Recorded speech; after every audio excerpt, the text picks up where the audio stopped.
Life happens, and we all have unexpected changes in life. And one of the best ways to protect your finances against life and things that happen to you is your emergency fund. So today, we're going to dive into the complete guide to your emergency fund. So the first question you may be asking if you're brand new to personal finance is, what in tarnation is the emergency fund? Well, let me tell you, because the emergency fund is the actual account that you're going to open up that's going to protect you against life. If your car breaks down, you're going to have the money just there in your emergency fund, so you don't have to stress and worry about where is this money going to come from. If you have an issue with your house, you don't have to worry because the money's already going to be in your emergency fund. If you lose your job, no sweat, because you already have the money in your emergency fund to get you across until you find another job. So this is something where it is a very powerful way to make sure that you reduce stress and anxiety when it comes to your money. Now, one big question a lot of people have is, how much money should I actually keep in my emergency fund? And I'm actually going to talk through this with you by financial situation. But the general rule of thumb for a lot of people in the personal finance industry is 3 months to 6 months inside of your emergency fund.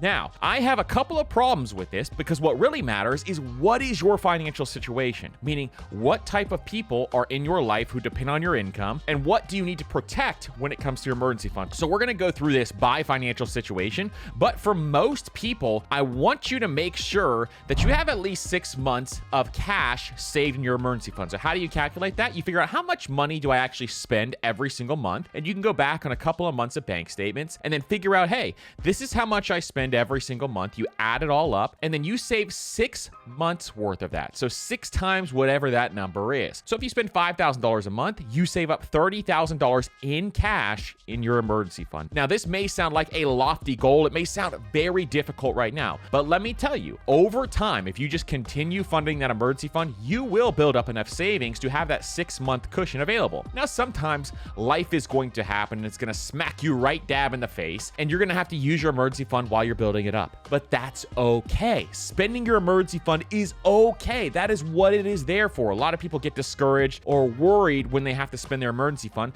but that's what it's there for. It's there to protect your finances. It's there to also protect your investments so they can continue to grow and you can continue to build wealth. So let's look at this by financial situation.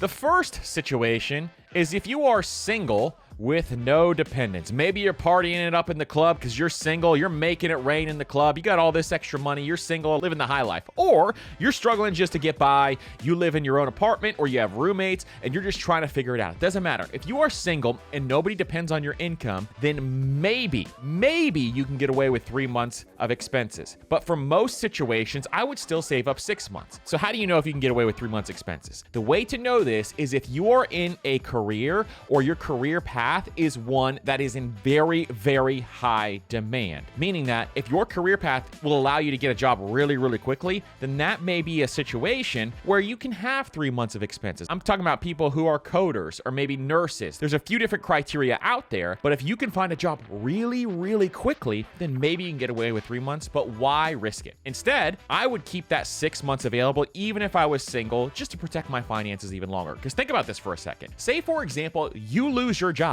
And if you lose your job, all of a sudden, you've got a week that happens where you're figuring out, okay, I just lost my job. What do I need to do next? Then you're going through the process for the next 3 weeks of trying to find a new job. And what if you can't find a new job? Then you're going into the second month. And in that second month, you're still working to find a new job. Now you're booking interviews. And when you start to book these interviews, you may have to go through a couple of rounds, which is going to take a couple of weeks before you actually find out if you landed a job. That's going to end up being 3 months at least before you figure out if you're going to find a job. And beyond that, you may run out of your emergency fund savings if you don't land a job in time. That is too much pressure to put on yourself. Instead, I like to have that 6 months of emergency fund.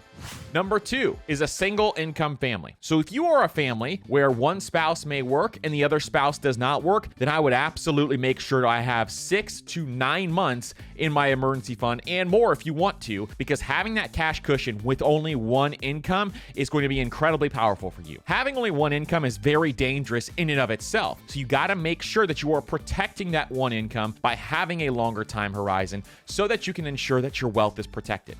3 is a dual income family. Maybe 2 partners are both having income coming in. What that means is that you still want to have at least 6 months of emergency fund saved up for at least one person's income, but I would really save it up for both of your incomes as well. But you can get away with saving 6 months of emergency fund expenses with one person's income unless you work in the same field, because if a recession happens, that field has major issues and there are major layoffs within some sort of sector, then you want to make sure that you are still diversified in how your income is coming in. So I would still save 6 months, but you can get away with only saving one person's income of 6 months. And especially if you have kids, then both incomes at 6 months for sure. Number 4 is if you're self-employed or you're a freelancer. So if you're self-employed, you need to have a longer financial runway if something happens in your business. So I recommend 9 months to a year minimum, and I would go even longer than a year if you can, if you're self-employed. This is going to protect your income, protect your wealth, so that you can continue to run your business even when times get tough. And then lastly, retirees. If you are about to retire, 1 year to 2 years at least in cash is what you want to have. Why? Because if there's a market downturn, you're living off of your portfolio. This is going to allow you to bridge that gap in the years where the market is down heavily, so you don't start withdrawing on your portfolio when the market is down. Now, you definitely can. The 4% rule factors all those numbers in, but at the same time, I want you to be able to protect your wealth and grow your income over time. This helps you do that by bridging that gap with additional cash expenses. Cash is security. So that is one powerful thing that you really want to think about. And that is why next I want to talk about where you need to keep your emergency fund. So where you keep your emergency fund is actually a very simple process to figure out, because what most people ask is, can I invest my emergency fund? And in most situations, you should never, ever invest your emergency fund. Why is that? So think about this for a second. Say, for example, you were working in the 2007-2008 financial crisis. And if you were working in the 2007-2008 financial crisis and you had your emergency fund invested, well, guess what? Your emergency fund just got cut in half because the stock market crashed. And when that happened, a lot of people also were laid off from their job. So say you got laid off from your job and your emergency fund was cut in half, and it's going to take you a very long time to find another job. This becomes a major issue. So you got to make sure that when you have your emergency fund, you have enough to cover it, and it needs to be safe in cash. So where do you keep your emergency fund? So for me personally, I keep mine in a high yield savings account. Why a high yield savings account? Because they have much higher interest rates than do just regular savings account. Don't keep it at a normal savings account at your brick and mortar bank like Chase or Bank of America or Wells Fargo. Instead, keep it in a high yield savings account. You can earn 3, 4, 5, 6% interest depending on that time frame. Right now, at the time recording this video, interest rates are above 5% in high yield savings accounts. So that's a great rate of return. And in fact, your cash is not trash anymore if you keep that money in a high yield savings account. There's a couple that I keep mine at. One is Ally Bank, which we'll link down below. Another is CIT Bank, which is another great one that we will link down below as well. And in addition, if you're looking for another high yield savings account, there's a bunch of great lists out there. All of them have fantastic. Just look at their reviews and make sure they're good. 2 is you can also keep them in money market accounts. So money market accounts have a little bit of a higher interest rate than do regular savings accounts, and they're very similar to high yield savings accounts. So you could put it into something like a money market account if you want to. Number 3 is you can do a CD ladder. If you don't know how a CD ladder works, what you do is you put the money into a CD and it locks in for a certain length of time. So the first one, maybe you lock it in for 1 month. The second one, you lock in for 2 months. The third one, you lock in for 3 months. And that way each CD is maturing over time and still give you some of that interest rate. I would much rather keep it in a high yield savings account though, just because it's much more simple. 4 is you can do a T-bill ladder. So a T-bill ladder works exactly the same way as a CD ladder, but allows you to buy treasury bills from the US government